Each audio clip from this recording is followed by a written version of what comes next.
দৰ্শকসকল, ঘৰখনৰ মংগল বিচাৰে যদি তুলসী গছৰ ওচৰত এই 5বিধ বস্তু কেতিয়াও নাৰাখিব, নহ'লে ঘৰখনৰ কোনো অনিষ্ট হ'ব পাৰে। আৰু যদি আপুনি ভুলতো এনে কৰি দিয়ে, তেন্তে তুলসী মাই কেতিয়াও আপোনাক ক্ষমা নকৰে। দৰ্শকসকল, হিন্দু ধৰ্মত তুলসী গছক ঘৰে ঘৰে পূজা কৰা হয়। জগন্নাথ ভগৱান শ্ৰীকৃষ্ণক তুলসীৰ অবিহনে ভোগ দিয়াই নহয়। হিন্দু ধৰ্মত তুলসীক আটাইতকৈ পবিত্ৰ আৰু মাৰ স্বৰূপ মনা হয়।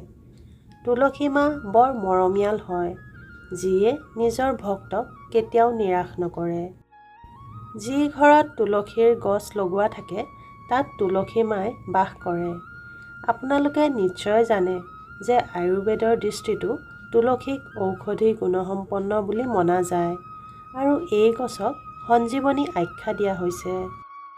আমাৰ শাস্ত্ৰত তুলসীক মা লক্ষ্মী বুলিও কোৱা হৈছে। বৈজ্ঞানিক দৃষ্টিকোণৰ ফালৰ পৰাও তুলসীৰ পাতৰ সেৱনে অন্যান্য ৰোগৰ উপশমৰ বাবে কামত আহে। অনেক গ্ৰন্থতো তুলসীৰ মহিমাৰ ব্যাখ্যা কৰা হৈছে। কিন্তু আপোনালোকে জানেনে যে যেতিয়া তুলসী মাৰ খং উঠে, তেতিয়া সন্মুখৰজনৰ বিনাশ কৰি দিয়ে। সেয়েহে তুলসী গছৰ ওচৰত এই 5বিধ বস্তু ভুলতো নাৰাখিব। নম্বৰ 1, তুলসীৰ গছৰ একেবাৰে আশে-পাশে কেতিয়াও কাপোৰ শুকাবলৈ নিদিব। যি ঘৰত এনেদৰে তুলসীৰ ওচৰত কাপোৰ শুকাবলৈ দিয়া হয়, সেই ঘৰৰ ধনাত্মক শক্তিৰ হানি হয়। এনে সময়ত তুলসী মা আপোনাৰ ওপৰত ক্ৰোধিত হৈ পৰে। এনেহ'লে আপোনাৰ ঘৰখনত অভাৱ অনাটনে দেখা দিব পাৰে। সেয়েহে এনেকৈ কাপোৰ শুকুৱাৰ পৰা বিৰত থাকক। নম্বৰ 2, পৰিষ্কাৰ পৰিচ্ছন্নতা নৰখা। যদি আপুনি তুলসী গছ চাফ-চিকুণ কৰি নথয়, তেন্তে আপোনাৰ ধনৰ হানি হ'ব পাৰে।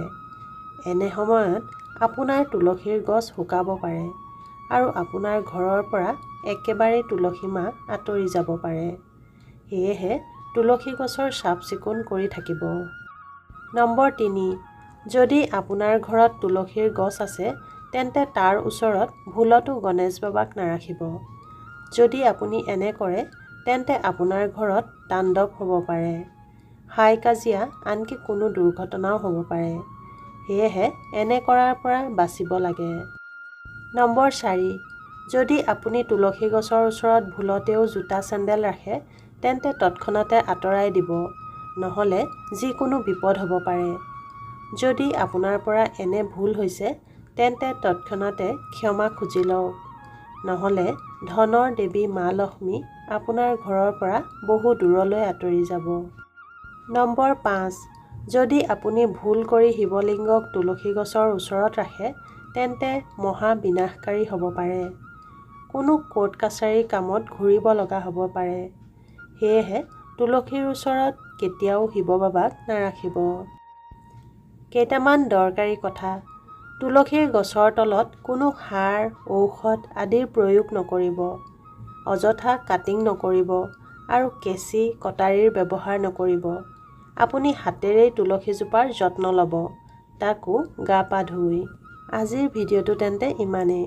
যদি ভাল পালে তেন্তে লাইক আৰু কমেণ্ট কৰিব। আৰু যিসকলে আমাৰ চেনেললৈ নতুনকৈ আহিছে, তেওঁলোকে চেনেলটো প্লিজ ছাবস্ক্ৰাইব কৰি দিব। ধন্যবাদ। সুখেৰে থাকক, হাঁহি থাকক।